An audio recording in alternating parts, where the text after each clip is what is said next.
সকালেই আগে ঘুম থেকে উঠে ঠিক করে নিতে হবে কি কি কাজ করব এবং কোনটার পরে কোন কাজটা করব। গুড মর্নিং জানাই সবাইকে। নতুন একটা সকাল তোমাদেরকে সাথে নিয়ে কিন্তু শুরু করলাম। আশা করছি সবাই তোমরা ভালো আছো এবং সুস্থ আছো।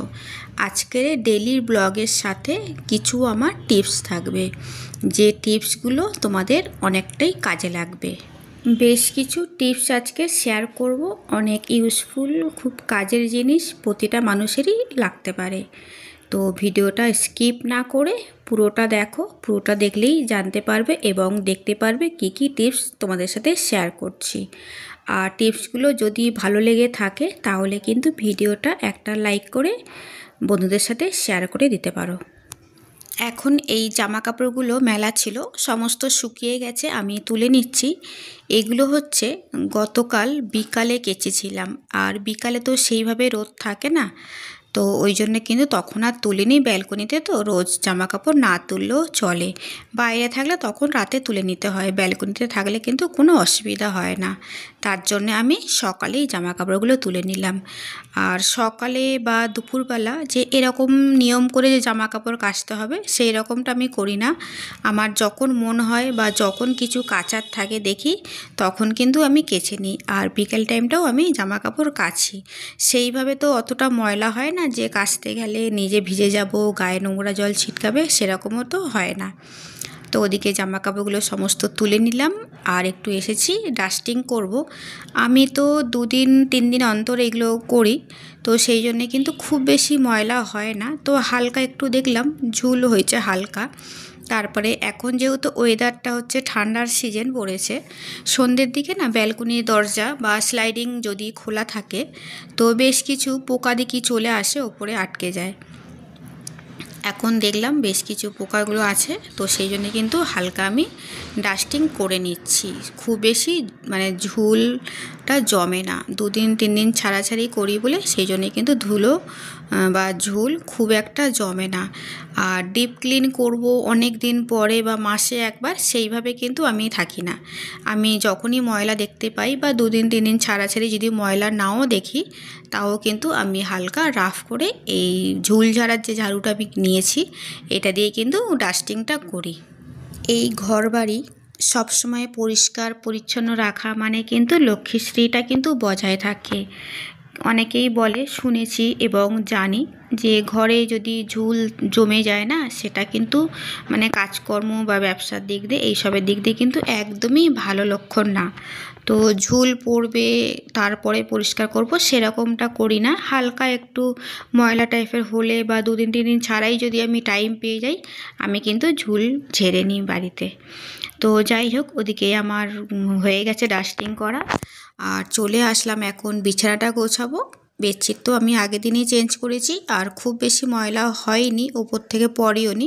তো সেই জন্য কিন্তু শুধু জাস্ট একটু বিছানাটা ঝেড়ে নেব, নিয়ে আবার কিন্তু টেডি বিয়ারটা যেমন ছিল বা বালিশগুলো যেভাবে ছিল সেভাবে কিন্তু গুছিয়ে রাখবো। আমরা মেয়েরা প্রত্যেকেই চেষ্টা করি ঘরবাড়িগুলো পরিষ্কার পরিচ্ছন্ন, নেট এবং ক্লিন রাখার চেষ্টা করি। কখনোই যে ময়লা হবে, জমে থাকবে, সেটা কখনোই আমরা করি না। সবসময় পরিষ্কার পরিচ্ছন্নটাই রাখার চেষ্টা করি। আর ঘরবাড়ি পরিষ্কার পরিচ্ছন্ন থাকলে নিজেকেও কিন্তু ভালো লাগে, অস্বস্তি বোধ অতটা হয় না। আর দেখবে কোথাও যদি নোংরা একটু থেকে থাকে না, নিজের একটা দুর্বলতা লাগে বা নিজের একটা কিছু শরীর খারাপ এরকম একটা মনে হয়। যদি ঘরবাড়ি পরিষ্কার এবং পরিচ্ছন্ন থাকে, নিজে কিন্তু ফিট এবং ফাইন থাকা যায়। চলো এবার কিন্তু টিপসগুলো তোমাদের সাথে শেয়ার করছি। এটা হচ্ছে টিপস নাম্বার 1। আমরা যখন কোনো কিছু রান্না করি ডিম দিয়ে, তো ডিমটা যখন মানে ভাঙি ছুরি দিয়ে হোক বা চামচ দিয়ে হোক, তো ডিমটা ভাঙার পরে কিন্তু একটু হলেও কিন্তু খোসাটা পড়ে যায়। তবে আজকে যেহেতু আমি তোমাদেরকে দেখাচ্ছি কিছু জিনিস, তো আজকের আমার পড়েনি, কিন্তু এর আগেও আমার অনেকবার পড়েছিল বা অনেক মানুষেরই এরকম ডিম ভাঙার সময় একটু খোসা হলেও পড়ে যায়। তো খোসাটা যখন পড়ে যায়, তো আমরা যখন তোলার চেষ্টা করি চামচ দিয়ে বা হাত দিয়ে, আমরা কিন্তু সহজে সেই খোসাটা তুলতে পারি না। তো যেটা তোমাদেরকে দেখাবো, এই যে অন্য একটা বাটিতে আমি কিন্তু জল নিয়ে নিয়েছিলাম, হাতটা একটু ভিজিয়ে নিয়েছিলাম, তাই আমি এক চান্সে খোসাটা তুলতে পারলাম। এবারে আসলাম টিপস নাম্বার 2। আমাদের যখন কাঁচিতে ধার থাকে না, আমরা কি করি, কাঁচিটাকে ফেলে দিই। ফেলে দেওয়া হয় বেশিরভাগই বাড়িতে। তো এখন থেকে কাঁচি কিন্তু ফেলবো না, সেই কাঁচি ধার দিয়ে কিভাবে আমরা ইউজ করব সেটাই আমি তোমাদের সাথে শেয়ার করব। তো এই যে নুন থাকে তো আমাদের এক্সট্রা, তো নুনটা হচ্ছে বাটির মধ্যে ঢেলে নিলাম। আর কাঁচিটা কিভাবে ধার দেব সেটা তোমাদেরকে একটু দেখিয়ে দিচ্ছি। তো দেখো, নুনের মধ্যে কিন্তু কাঁচিটা এইভাবে নিয়ে নিলাম। যেভাবে আমরা পেপার কাটি সেইভাবে কিন্তু কয়েকবার যদি নুনের মধ্যে আমরা কাঁচিটা নিয়ে এইভাবে ইউজ করি না, তাহলে কাঁচি কিন্তু ধার চলে আসবে, অনেকটাই ধার হবে। এবার থেকে কিন্তু কাঁচি আর ফেলে দিলে হবে না, এইভাবে আমরা কাজে লাগিয়ে নেব। তো এইবারে দেখো কাঁচিটা আমার কতটা পরিমাণে ধার হয়েছে। তখন কিন্তু সহজে কিন্তু পেপারটা কাটা যাচ্ছিল না, এটা করার পরে কিন্তু প্রচুর ধার হয়েছে। তোমরাও কিন্তু এইভাবে ট্রাই করে দেখতে পারো। আর আমার ভিডিও যদি একটু কোথাও তোমাদের ভালো লেগে থাকে তাহলে চ্যানেলটাকে সাবস্ক্রাইব করে পাশে থাকতে পারো, আর পাশে থাকা নোটিফিকেশানটাও কিন্তু অন করে দিতে পারো। এবার দেখাবো টিপস নাম্বার 3। আমরা চার্জার কিভাবে গুছিয়ে রাখি আর এখন থেকে কিভাবে গুছিয়ে রাখবো।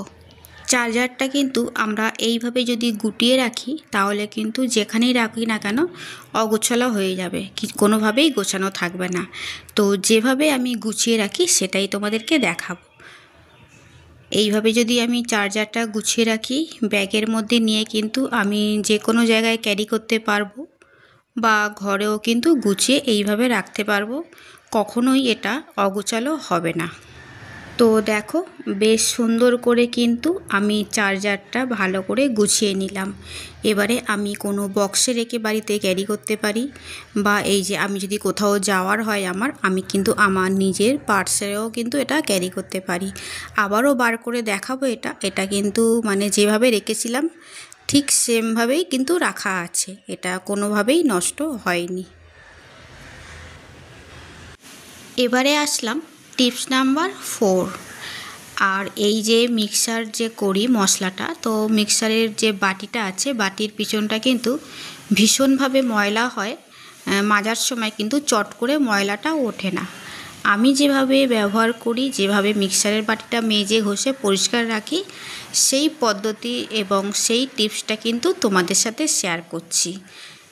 যদি পাতলা হালকা সাদা কাপড় থাকে তাহলে তো ঠিক আছে, আমার যেহেতু কাপড়টা ছিল না আমি কিন্তু কটন বাড দিয়েই কিন্তু তোমাদেরকে দেখিয়ে দিলাম যে কিভাবে আমি কাঁটা চামচের মধ্যে কটন বাডটা জড়িয়ে নিয়ে আমি কিন্তু বাটিটা পরিষ্কার করছি।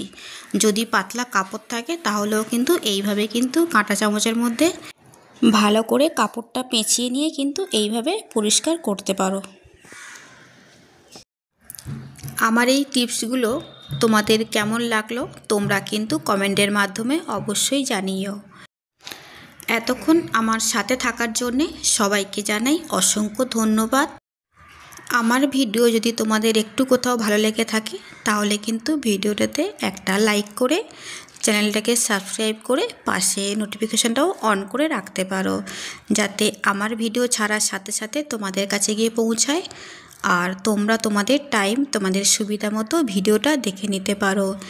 যারা যারা অলরেডি এই কাজগুলো করে রেখেছো তো তাদের সবাইকে জানাই অনেক অনেক ধন্যবাদ, আর যারা এই কাজগুলো করোনি তারা এই কাজটা করে রাখতে পারো। তো চলো সবাইকে টাটা বাই বাই জানাই। আজকের মতো ভিডিওটা কিন্তু আমি এখানেই এন্ড করছি। নেক্সট ভিডিওতে আবার তোমাদের সাথে দেখা হচ্ছে। সবাই ভালো এবং সুস্থ থেকো। তোমাদের সাথে গল্প করতে করতে এদিকে কিন্তু আমার জামা কাপড় সমস্ত কিছু ভাঁজ হয়ে গেছে, আর যেটা যেখানে রাখার সেটা কিন্তু সেই মতো ওয়ার্ড্রবে গুছিয়ে রাখবো।